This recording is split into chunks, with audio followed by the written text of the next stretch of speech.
Luzon, Visayas, Mindanao at buong mundo. Ngayon ay Lunes, June 17, 2024. Ako si Barbie Mulak at ito ang Balitang A to Z.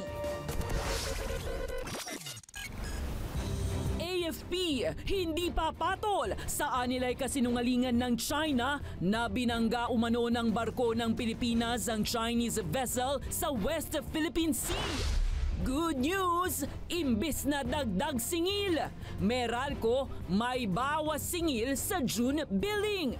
Pero produktong petrolyo, may malakihang dagdag presyo naman bukas. On behalf of my crew, papasalamat po ako sa Bicapal.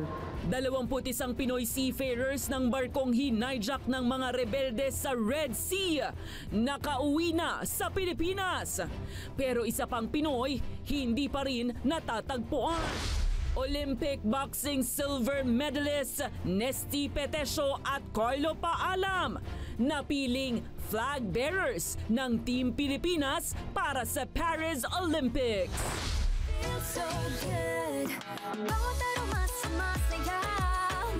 At sa ating balitang showbiz, Nation's girl group na BINI na-dethrone si Taylor Swift bilang #1 sa Spotify charts Daily Top Artist.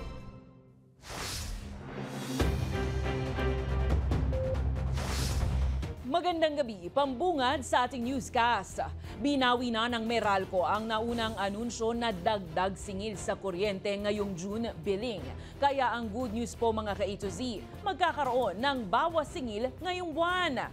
Yun nga lang, epektibo naman mula bukas ang dagdag presyo sa produktong petrolyo na aabot ng hanggang 2 piso kada litro. May balitang A to Z si Ace Cruz.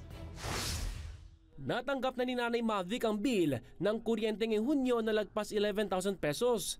Pero mas mababa na niya ito kumpara sa bill na halos 15,000 pesos itong mga nagdaang buwan dahil sa magdamagang gamit na aircon. Baka kapusin kami sa financial namin. So lahat ng anak ko pinagsabihan ko na na bawasan ng gamit. Pero may good news sa Meralco sa consumers ngayong buwan dahil imbis na dagdag singil na nauna nilang inanunsyo ay magpapatupad sila ng halos 2 pesos na bawas singil sa bawat kilowatt hour. Binaliktad ng Meralco ang naunang anunsyo dahil sa kautusan ng Energy Regulatory Commission o ERC na hatiin sa 4 na buwan ang bayad sa kinuhang kuryente mula sa Wholesale Electricity Spot Market o WESM. Katumbas ito ng 392 pesos na bawas singil sa mga kumukonsumo ng 200 kilowatt hours hanggang halos 1,000 piso sa mga kumukonsumo naman ng hanggang 500 kilowatt hours. Hanggang doon na lang din sana yung fix namin na ginagamit. Kung dati umaabot lang kami ng 8-9, okay lang na yun. Kasi talagang ayun talaga. Yung mga pangangailangan din ng mga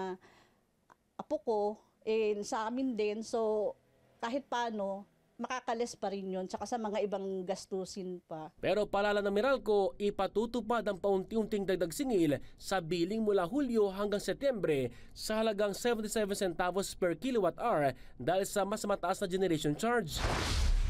Kung may bawas singil sa kuryente ngayong buwan, bubungad naman ngayong Martes ang dagdag singil sa produktong petrolyo. Pinakamataas ang dagdag sa kerosene na halos 2 piso kada litro, sinundan niyan ng diesel na 1 peso 75 centavos at gasolina na 85 centavos kada litro. Ayon sa Department of Energy, bunsod ito ng nagpapatuloy na sigalot sa ilang bansa sa Middle East. In fact, meron ngang nangyayaring peace talk sa Gaza. Although parang nakikita nila na magkakaroon ng potential supply disruption. For 2024, talagang may deficit ng supply versus sa demand ang petroleum products. So magsisimula lang na tumaas ang supply kapag magsimula na rin ang winter season. Nakakaapekto rin ayon sa DOE ang mataas sa palitan ng dolyar. Para naman sa ilang motorista gaya ng jeepney driver na si Mang June, doble pahirap ang sasalubong sa dagdag singil lalo't matumal ang pasahero ngayong holiday. Sakto lang din pan-diesel din pera eh.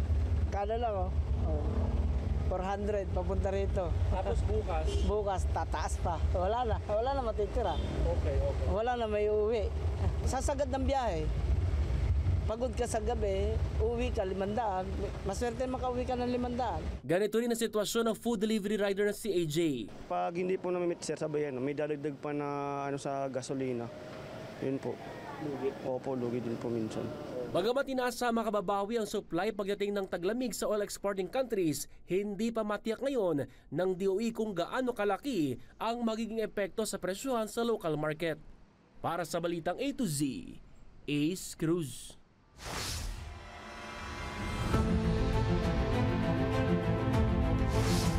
Mapanlinlang at hindi makatotohanan. Yan ang hirit ng Armed Forces of the Philippines sa bagong alegasyon ng Chinese Coast Guard na nagkabanggaan umano ang barko ng Pilipinas at China sa Ayungin Shoal at Pilipinas raw ang may kasalanan.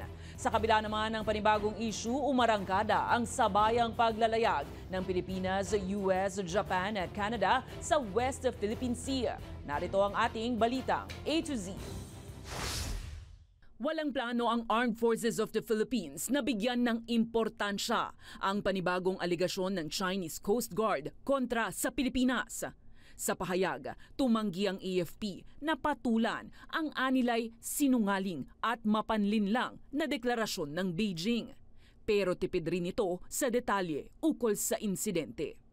Ayon kasi sa Chinese Coast Guard, nagkabanggaan umano ang barko ng Pilipinas at ng China malapit sa Ayungin Shoal at Pilipinas raw ang itinuturong may sala.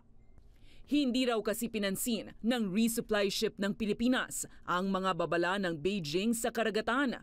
Ayon pa sa CCG, gumamit sila ng control measures alinsunod umano sa batas.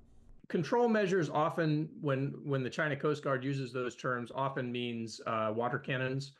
So if that's true, it would not be the first time we've seen water cannons used, and certainly not the first time we've seen a collision. Lumabas ang mga bagong pahayag ng Beijing nitong Lunes sa pagsisimula rin ng pulisiya ng China na huhulihin ang anilay trespassers sa inaangkin nilang territorial waters kabilang ang West Philippine Sea. Kaya ang panawagan ng isang political analyst sa pamahalaan. We need to have a contingency mechanism. We need to have a solid plan on how we will be able to possibly contest or neutralize whatever action China is going to make. Sa kabila naman ng tensyon sa pagitan ng Manila at Beijing, umarangkada nitong June 16 at 17 ang sabayang paglalayag ng Pilipinas, Amerika, Japan at Canada sa loob ng West Philippine Sea. Ayon sa AFP, ang Multilateral Maritime Cooperative Activity ay bahagi ng pagpapalakas ng ugnayan ng Pilipinas at mga kaalyadong bansa para sa pagpapanatili ng malaya at bukas na Indo-Pacific region. Kaugnay niyan, kinukondena ng National Security Council at National Task Force for the West Philippine Sea ang panibagong iligal at agresibong aksyon ng China sa kasagsagan ng resupply mission ng Armed Forces of the Philippines at Philippine Coast Guard para sa mga tropang Pinoy sa Ayungin Shoal. Sa pahayag na inilabas ngayong gabi, sinabi ng NTFWPS na nagsagawa ng delikadong pagmamaniobra ang Chinese Maritime Militia vessels dahilan para malagay sa panganib ang mga personel ng AFP at PCG.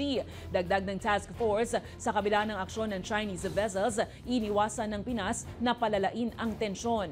Si Defense Secretary Gilberto Guibo Teodoro naman, sinabing tumataliwas ang naging pagkilos ng China sa kanilang pahayag ng pagiging disente at walang sala. Ayon pa kay Teodoro, ipinapakita lang nito sa international community na ang mga gawin ng China ang siyang tunay na sagabal sa kapayapaan at katatagan sa rehiyon. Ligtas nang nakauwi ng Pilipinas ngayong Lunes ang 21 tripulanteng Pinoy ng MV Tutor matapos masagip nung Biyernes ng gabi mula sa pang-aatake ng Houthi rebels sa Red Sea. Nagpapatuloy naman ang search operation sa isa pang Pinoy seafarer na hindi pa rin natatagpuan hanggang ngayon. May balitang A to Z si Naomi Almohano. Galaw, atras po tayo, atras. Baka sa mga mata ng kapitan ng MV Tutor ang kapanatagan ng kanyang loob na sa wakas, ligtas na sila mula sa pangambang na idulot ng pag-atake ng Houthi rebels sa kanilang barko noong June 12. Sinalubong sila sa NAIA Terminal 3 ni na Migrant Workers Secretary Hans Kakdak, Health Secretary Ted Herbosa at House Committee on Overseas Workers Affairs Chair Jude Asidre. Katuwang ang international forces, ito umano ang itinuturing na pinakamabilis na repatriation program na naisagawa ng bansa sa mga OFWs na nangangailangan ng tulong. Natutuwa tayo na sa loob lamang ng less than 48 hours, na hindi lang ho na nasalba. Ngayon po, ang araw ngayon, na-repatriate na ho natin lahat. On behalf of my crew, papasalamat po ako sa Bicapal.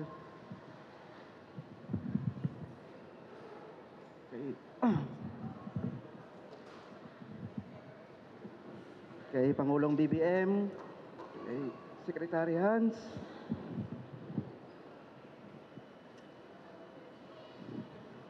kay Ma'am Ann Halandoni, Ma'am Ann, Ambassador po sa Bahrain, sa ngay po ng gobyerno, na lahat po na tumulong sa amin na hindi ko na po kaya isa-isahin. Nakatanggap naman ang bawat seafarer ng pinansyal na tulong na nagkakahalagang 230,000 pesos mula sa Kongreso, DMW at DSWD. Nagpaabot din ng tulong pangkalusugan ng DOH para sa tromang naranasan ng mga tripulante. Ngayon, ini-examine yung 21, yung mga kasamahan niya ay undergoing medical examination at meron pa rin silang medical examination coming from their own.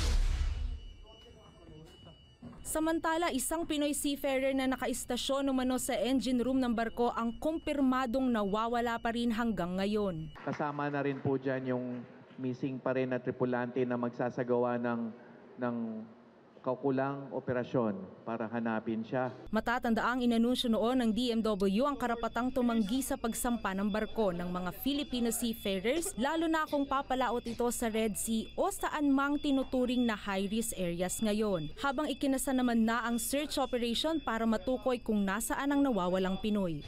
Para sa Balitang A to Z, Naomi Almojano.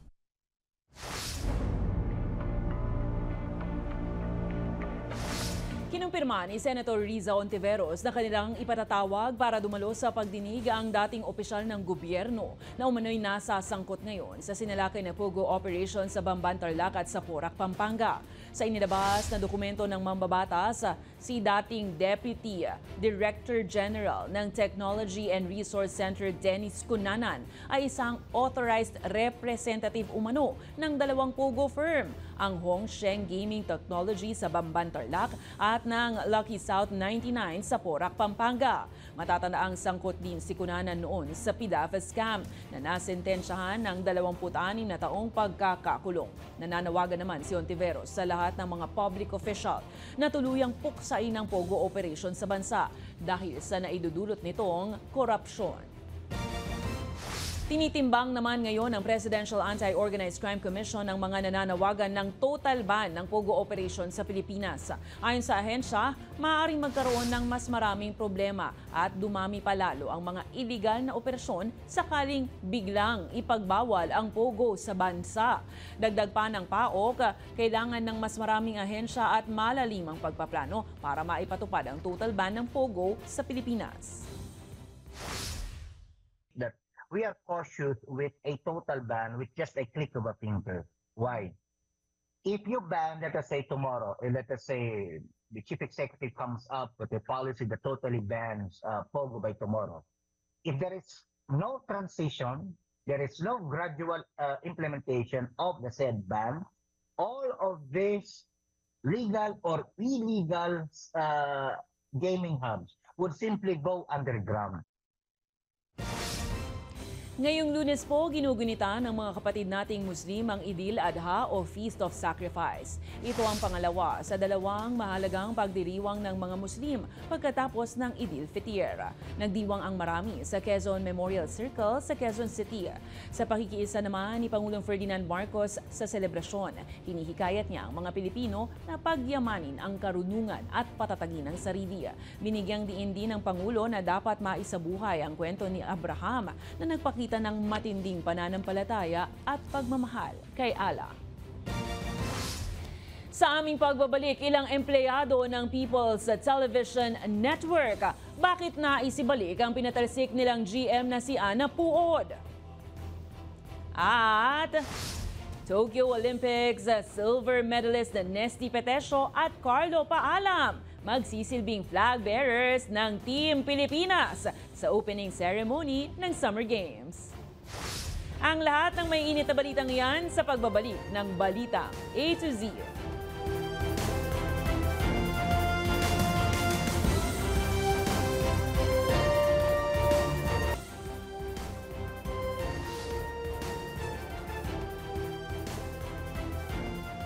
Maghahain ng resolusyon ang isa sa miyembro ng Sangguniang Bayan ng Coron, Palawan para ideklarang persona non grata ang internet personalities na sina Rendon Labador at Rose Maritan o Rosemar. Kasunod yan ng pagsugod at pagduduro ni Labador sa isang staff ng munisipalidad dahil sa komento nito online hinggil sa kanilang naging event para tumulong sa pag-promote ng turismo ng Corona. Ayon sa resolusyon ni John Patrick Mata, bastos at hindi angkop ang ginawang pangungumpronta sa kanilang staff. Umapela naman si Labador na siya na lang at huwag ideklarang persona non grata si Rosemar. Patuloy namang nagsasagawa ng investigasyon ng lokal na pamahalaan hinggil rito.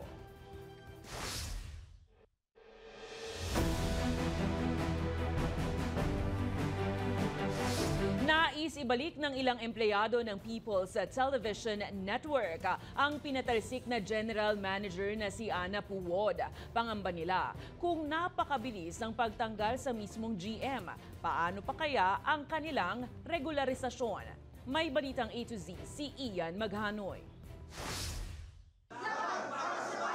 Mariing tinututulan ng PTV4 Employees Association ang pagkakatanggal sa veteranong journalist na si Annalisa Puod bilang General Manager ng naturang State Media Network. Biyernes, June 14, nang italaga si dating Migrant Workers Spokesman Assistant Secretary Toby Nebrida Jr. bilang bagong Acting General Manager at Member Representative Private Sector Board of Directors ng PTV4. Dati po ang pinaglalaban namin, tanggalin nyo ang GM na yan sapagkat hindi po maganda ang kanyang ginagawa. But this is the first time na ipaglaban namin ang isang general manager manatili sa PTV. Ang biglaang pagpapatalsik kay PTV4 General Manager Annalisa Puod ay ikinagulat ng PTV4 Employees Association.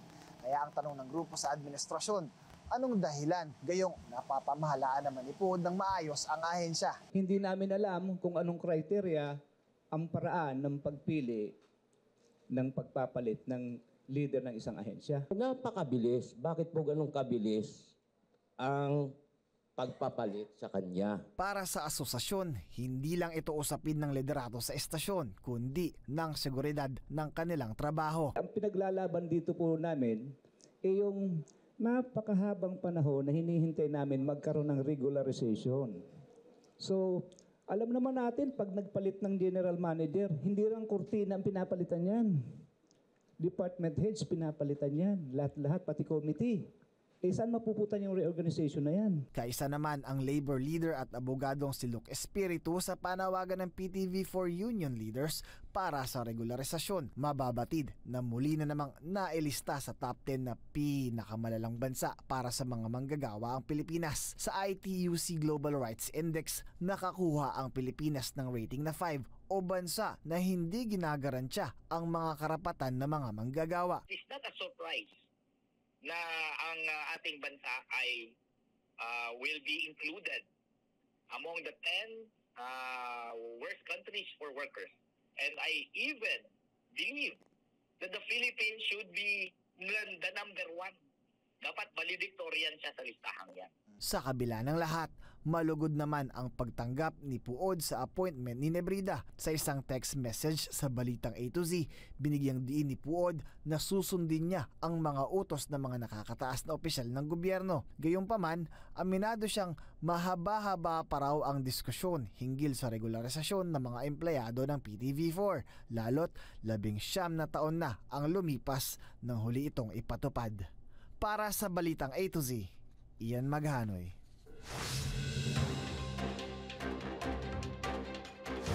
Kinukondena ng National Privacy Commission ang nagpakalat ng video online ng isang bata habang siya ay tinutuli. Nananawagan ng ahensya sa publiko na huwag namang mag-share ng mga sensitibong content, lalo na kung mayroong minor o menor de edad na sangkot dito. Yan ay para maprotektahan at maiwasan ng cyberbullying sa kanila. Samantala, iginigiit ng Department of Interior and Local Government sa mga lokal na pamahalaan at barangay na suriing mabuti ang mga dokumento bago magbigay ng permit sa pagpapatayo ng mga establishmento. Kasunod yan ng nireid na iligal na pogo sa Porac, Pampanga na napag-alamang isang scam farm.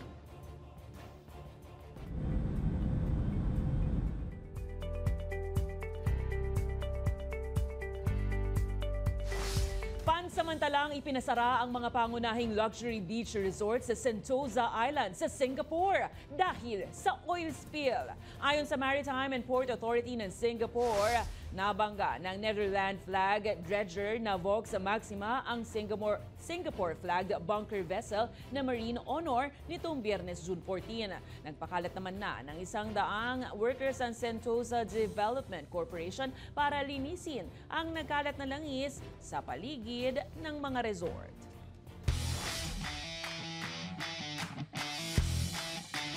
Handang-handa na ang paglaban dahil pinangalanan na ng Philippine Olympic Committee ang mga magsisilbing flag bearer ng Team Philippines sa opening ceremony ng Paris Olympics sa Hulyo.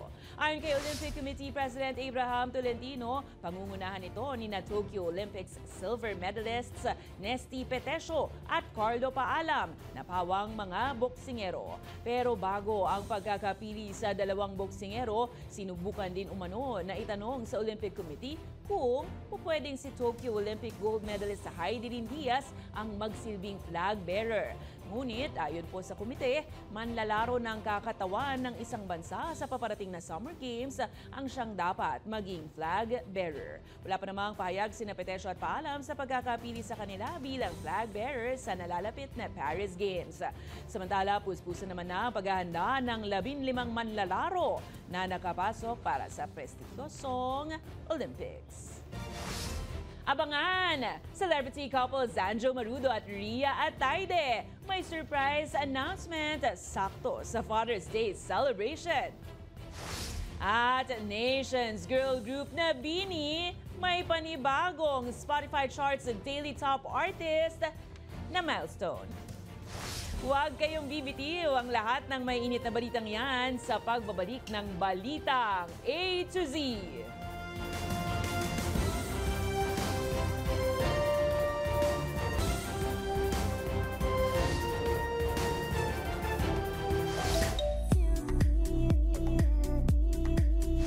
Kanya-kanyang flex ang mga celebrities sa kanilang Father's Day moment with their families. Isa na dyan ang pa-surprise announcement ng mag-asawang Zanjo Marudo at Rhea Ataide. Samantala, Nations girl group na BINI nanguna sa Spotify charts daily top artist.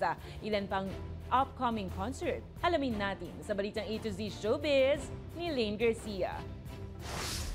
Mas naging kumpleto ang selebrasyon ng Father's Day nitong weekend ng mag-asawang sina Zanjo Marudo at Rhea Ataide. Sa Instagram post, tila isang big announcement ang shinare ng celebrity couple na nasa beach matapos ipasilip ni Rhea ang kanyang baby bump. Ayon kay Rhea, excited na siya para sa kanilang bagong journey kasama ang kanyang mister. Sabay bati rin ng Happy First Father's Day. Marso nang ikasal sina Rhea at Zanjo sa isang civil and intimate ceremony sa Quezon City. Congratulations, Rhea and Zanjo! Samantala, Blooms muling mag-ingay dahil ang P-pop sensation at tinaguri ang Nations girl group na BINI #1 sa Spotify charts daily top artist. Sa inilabas na Spotify charts, na-dethrone ng BINI sa top spot ang American global icon na si Taylor Swift. Ito ang kauna-unahang pagkakataon na nanguna ang Pinoy artist sa nasabing chart sa kasaysayan ng Spotify Philippines. Talagang hindi maawat ang pamamayagpag ng BINI all over the world. Pinaghahandaan na rin kasi nila ang kanilang international tour para sa kanilang first ever BINIverse concert sa Canada ngayong August. Inaabangan na rin ng mga fans ang kanilang BINIverse Regional Tour sa Baguio City at sa General Santos City sa July. Sa ngayon, abala naman ng mga girls sa iba pa nilang upcoming events tulad ng BINI Run at ang nalalapit nilang 3-day BINIverse concert sa June 28, 29 at 30 sa New Frontier Theater sa Cubao, Quezon City. Para sa balitang A to Z Showbiz, Lane Garcia.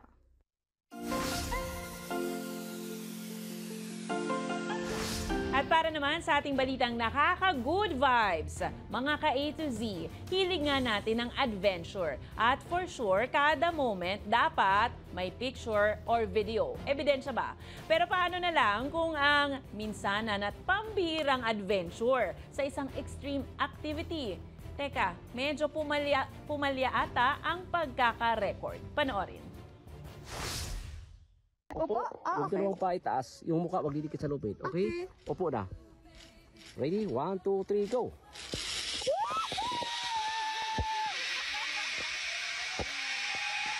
Bakit?